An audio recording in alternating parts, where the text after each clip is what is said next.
exiled, locked up, beaten, and gunned down. Speak out against the government in Cambodia, and it seems one way or the other, you'll be silenced. I'm Steve Chow. On this episode of 101 East, we travel from Bangkok to London, Paris to Phnom Penh, as we trace the power and wealth of Cambodia's long-serving leader, Prime Minister Hun Sen.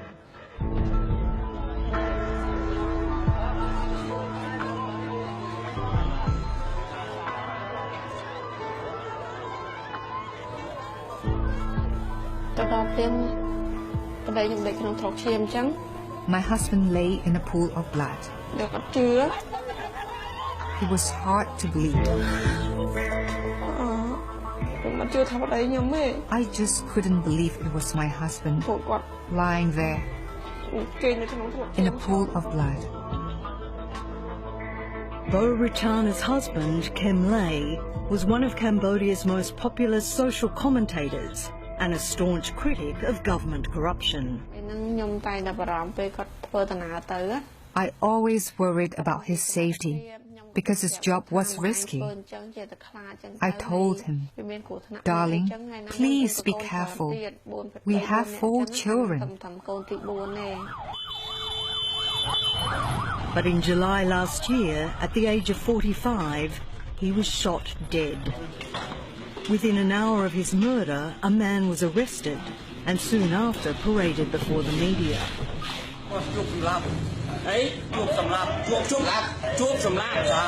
He claimed his name was Chob Samlab, which in Khmer literally means meat to kill.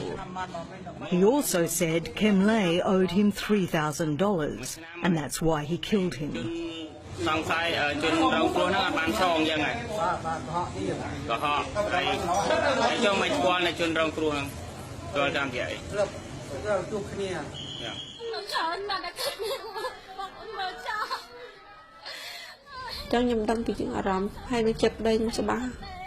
I knew my husband's mind and heart very well.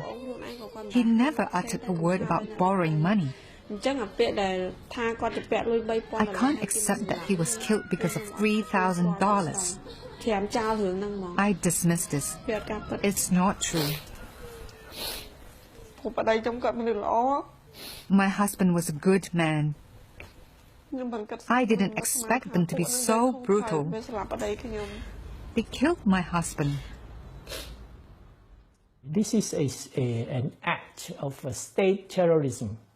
Only the state has the means to perpetrate such an act and to cover it up. Kem Ley was not an isolated incident. It was part of a much broader campaign of the ruling elite to silence the opposition voices. And it had all the hallmarks of a political assassination. Having endured the horrors of genocide and war, many Cambodians believe they're once again battling an enemy within. The 1991 Paris Peace Agreement, sanctioned by the United Nations, promised to bring democracy to Cambodia. But more than 25 years later, Cambodians are faced with an increasingly repressive and deadly regime. The 2013 national elections saw Hun Sen's ruling party win with a narrow majority amid claims of widespread electoral fraud. Now, in the long lead-up to the 2018 election, the government has launched an intensive crackdown on the opposition party and government critics in a desperate attempt to cling to power.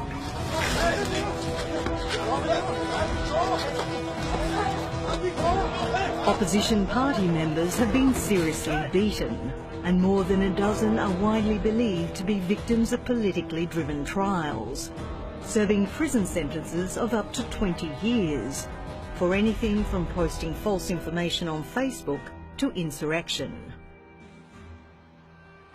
On the other side of the world, long-time opposition leader Sam Rainsy has recently been stripped of his leadership title while he lives in exile in Paris. Not only is he banned from entering his own country on the grounds he'd cause bloodshed and destruction if he returned, but he's also facing jail sentences and is being sued for accusing the government of killing Kem Ley. I am not afraid. I will explain and expose why I believe that Hun Sen and his government and his police were behind the murder. When Kem Ley was murdered, Bo Richana and her children lost a husband and father. And it seems Cambodians lost a favourite son. Tens of thousands turned out for his funeral and memorial to pay their respects. He loved his family and all Khmers. He cared for the people more than himself. In a country where more than a third of the population lives on or below the poverty line, the former medical doctor was a champion of the poor and vulnerable. He travelled to some of the most remote parts of the country to listen to the concerns of his compatriots and educate them about their rights. He was just doing his job, not opposing anyone, but he was considered a dissident. Some don't want people to understand. They want them to be blind so it's easy to subjugate them and plunder their houses and land. The powerful people do not want their subjects to understand their rights. The last thing the ruling elite want is for people to hear the truth about this exploitative and abusive system that they are perpetrating. Richard Rogers is an international human rights lawyer based in Paris. He previously worked for the United Nations in Cambodia and has taken the extraordinary step of filing a case in the International Criminal Court against the country's ruling elite. He's alleging they've committed crimes against humanity in relation to land grabbing and persecuting dissidents. Kem Ley's killing will now form part of his evidence. As well as the forcible evictions, there's also been some shootings as villagers resist being forced from their land, and we've seen massive amounts of land transferred from regular Cambodian people to a very small minority of very wealthy Cambodians, with many government ministers and senators at the top of that hierarchy. Now, of course, in order for a small number of people to steal so many of the resources from a much larger number of people, they need to maintain power. And clearly, Kem Ley became a threat. He became too popular. And particularly at this period of political instability before the election in 2017, 2018, clearly there was a motive to silence him. They lie. There's a manipulated. They make a fake report to make the world pay much attention on that. The Hun Sen government spokesman, Faye Safan, rejects the ICC case outright and says Kem Ley's murder was an attempt by anti-government forces to smear the ruling Cambodian People's Party, or CPP. It's shocked. Everyone's shocked. Even my Prime Minister shocked. My political party shocked that why it happened. And we know that why they kill him. They're going to be put that burden to CPP, political party, as well as the government. A London-based anti-corruption NGO may hold a clue as to why Kem Ley was targeted. Less than a week before his death, Global Witness released a groundbreaking report exposing the widespread business interests of the Hun Sen family. They control who can invest in Cambodia. They control all of the main arms of government that enable that to happen. And so they just built this empire. They have an economic stranglehold, not just of the businesses that they can create for themselves or whatever, but a stranglehold of the competition. So, you know, they've got it made. What this family tree shows is, you know, either the family are in positions of power or they're married to people in positions of power. So there's not much that can go on in that government, whether it's in terms of law enforcement, military or investment, that they haven't got a finger in. The Hun Sen family is tight-knit. The Prime Minister and his wife have 5 children and a large extended family. Among them are members of the government, senior military figures, and numerous entrepreneurs. Between them, they have links to more than 100 companies across all sectors of the economy, including tourism, agriculture, mining, electricity, and the media, as well as affiliations with top international brands. Estimates of the family's combined wealth range from $500 million to $1 billion. If you're a consumer in Cambodia, it's hard to go through a day without putting money into the pockets of the family numerous times. You know, whether you're visiting the museum in Angkor, filling your car with petrol, having a cup of coffee or buying condoms, you're putting money into that family's pocket.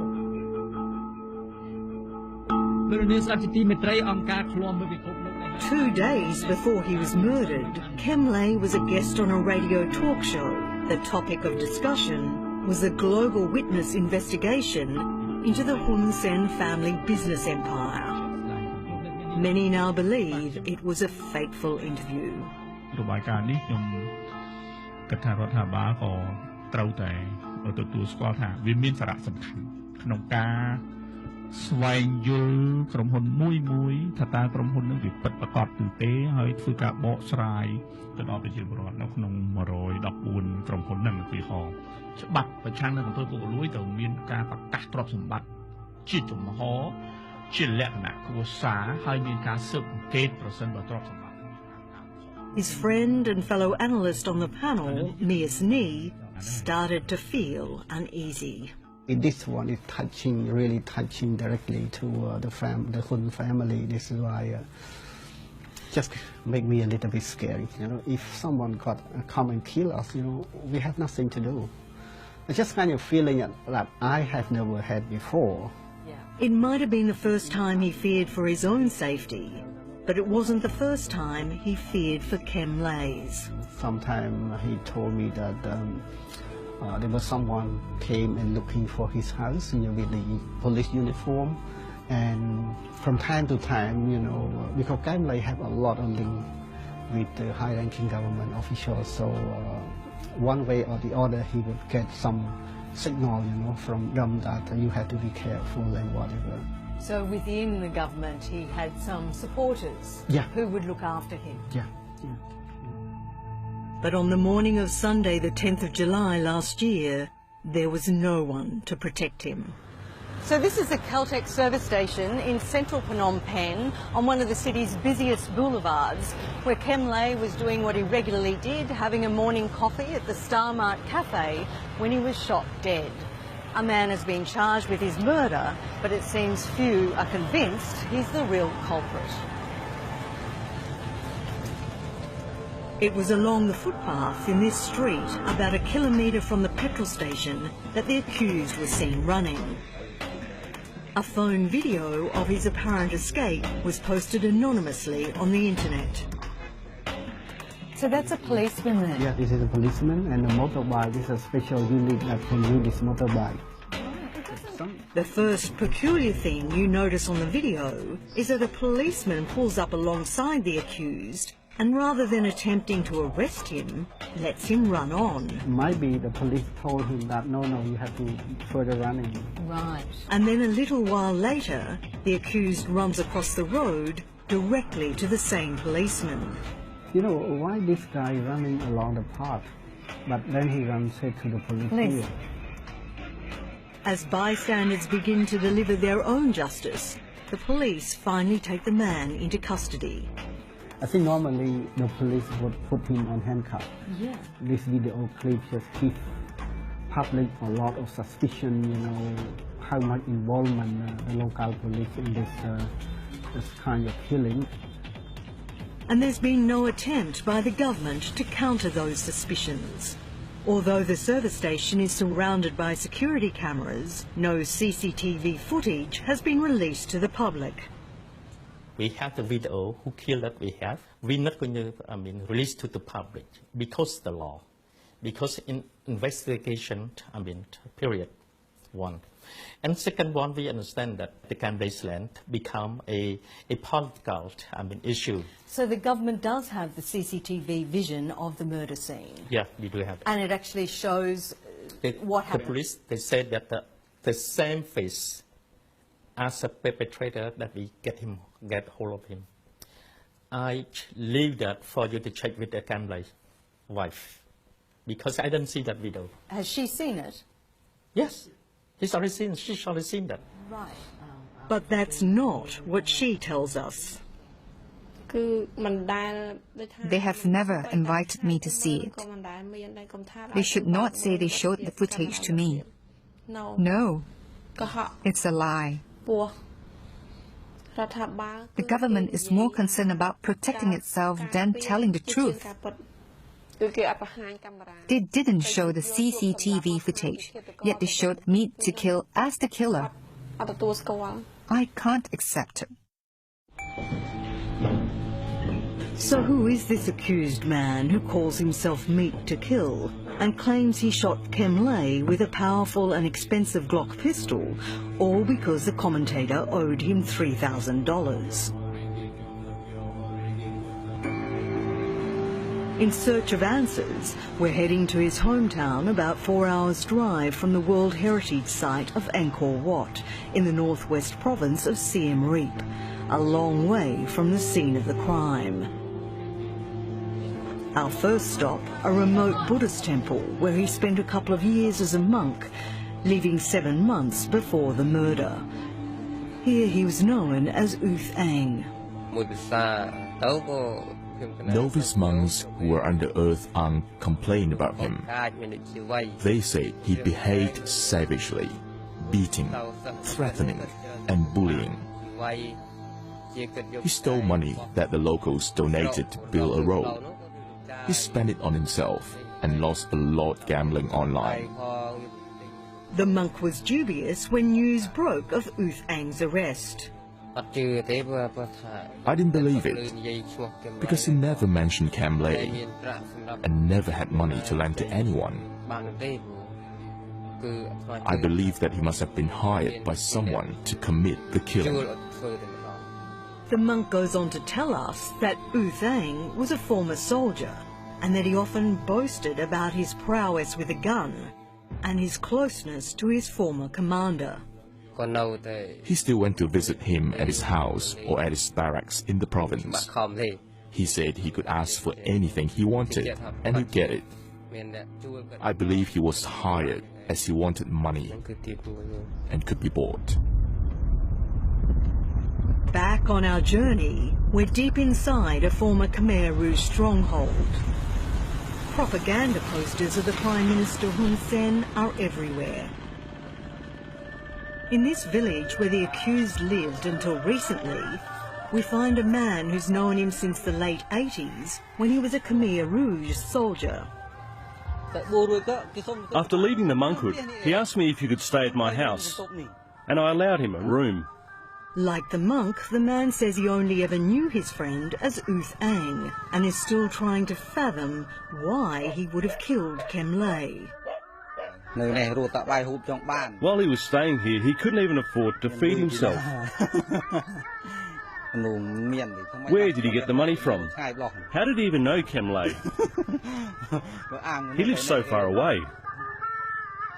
The man says Uth Ang suddenly disappeared from the village, but a week before the killing called from Phnom Penh and said he'd got a job as a soldier with a big salary of $300 a month. Please find a job for me, if the pay's that good, I said. Yes, brother, I'm recruiting 2 more people, he said. But then the phone line dropped out. He says the next time he heard from him, Uth Ang was in prison. I questioned him about the killing, as I wanted to know. Why did you kill him? He said, brother, this is my affair. Let me solve it myself. Not everyone we talk to is as forthcoming. Many people have told us that they're too scared to talk on camera. But off camera, a number of people from different villages have told us that a week or so before Kem Ley was shot, the accused murderer was called to a meeting of senior district and military officials, and straight after the meeting was put in a car and driven out of the area. One of the last people to see U Thang in his home province was this taxi driver, who dropped him off on the outskirts of the town of Siem Reap. When I arrived, I dropped him at the taxi stand right there. He was in a hurry. He didn't even pay my taxi fare. I saw him get into a Lexus, but I don't know where he was going. They have arrested somebody, but the story behind that assassin, that alleged assassin, is completely implausible. Nobody believed that story. Now, it may be that he pulled the trigger, but the question is, who put him up to it? It's the same pattern of assassination. They never identify any culprit, credible culprit. And the real murderers are always free. Exiled opposition leader Sam Rainsy says that's what happened in 2004 in another assassination of another outspoken critic of the Hun Sen government. Union leader Chia the Chia was gunned down in very similar circumstances. Chia the Chia was killed at a place where he used to go. Every morning he used to go to buy newspapers, and they follow him. They knew his habit, and they sent killers. And the lady who sold the newspaper saw the killers very clearly, and they were well organized. And they did not arrest them, and instead they found some other people who had nothing to do with the real killers. The government grabbed a couple of random young men from the countryside, tortured them into confessing into the crimes, and threw them in prison. After a lot of international pressure, they were eventually released by the Supreme Court. And I imagine that we're going to see a similar sort of farce in the case of Kem Ley.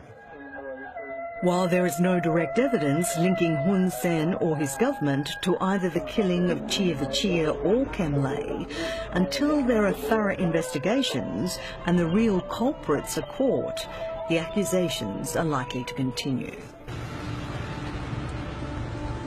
In his home province of Takeo, a couple of hours from the capital Phnom Penh, Kem Ley lies at rest.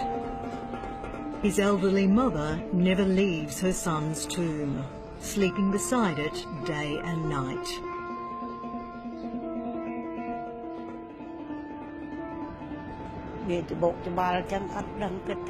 I don't want to think about who killed him. I just feel sad. I miss my son. Not only has she lost her son, her family has been torn apart, her daughter-in-law and grandchildren fleeing the country. I miss them so much. I don't know when I will see my grandchildren again. Kem Ley's wife and children are now temporary refugees in Thailand's capital, Bangkok. They escaped to the neighbouring country after fearing for their lives. My husband was killed in the center of the capital, and justice has not been done. I worried about my own safety and that of my children. They might kill all of us.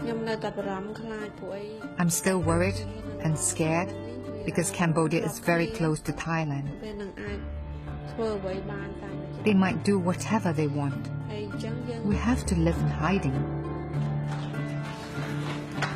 Unable to go to school or stray too far, the boys' only playground is a stairwell of the apartment building, keeping them close to their new baby brother. Born in Bangkok just 3 months after his father's murder, it was a bittersweet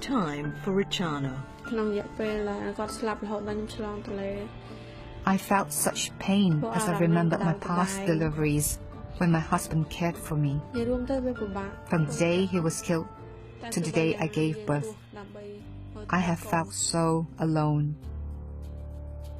Living in this tiny one-room apartment without a kitchen, the family struggles to make ends meet. Their lives in limbo as they wait for asylum in a third country. They hope Australia offers them the protection they now crave. It is painful for us. We are Khmer people, but we can no longer live in our own country. I've lost my husband, I've lost my home, and I've lost my country. I'm determined that I must be strong. My husband once told me that in his absence, I should not cry, but go on, no matter what. I must stand up and challenge them.